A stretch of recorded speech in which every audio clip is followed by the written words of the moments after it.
വൈകിട്ട് 4 മണിയോടെയാണ് സെക്രട്ടേറിയറ്റ് സമരഗേറ്റിന് മുന്നിൽ ഇരുചക്ര വാഹനങ്ങൾ തെന്നി വീഴാൻ തുടങ്ങിയത്. മാൻഹോളിലൂടെ ഓയിൽ റോഡിൽ പൊട്ടി ഒഴുകിയതാണ് അപകട കാരണം. നിരവധി യാത്രക്കാർക്ക് പരിക്കേറ്റിട്ടും പോലീസ് ഡിവൈഡറുകൾ നിരത്തി അപകട മുന്നറിയിപ്പ് നൽകാൻ തയ്യാറായില്ല. 1 മണിക്കൂറിനുള്ളിൽ 10ഓളം ഇരുചക്ര വാഹന യാത്രക്കാർ അപകടത്തിൽപ്പെട്ടു വീണു. ഇത് മണിക്കൂറുകളോളം സ്റ്റാച്യുവിൽ ഗതാഗത കുരുക്കിനും ഇടയാക്കി. പിന്നീട് വൈകിയാണ് ഫയർഫോഴ്സ് രംഗത്തെത്തിയത്.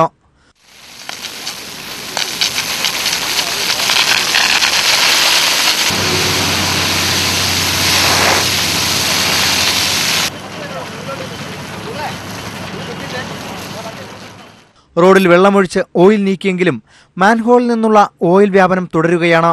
സമീപത്തെ വാഹന സർവീസിംഗ് സെന്ററിൽ നിന്നുള്ള ഓയിൽ കലർന്ന വെള്ളം ഡ്രെയിനേജിൽ കലർന്ന് പൊട്ടിയൊലിച്ചതാണ് അപകടത്തിനിടയാക്കിയത്.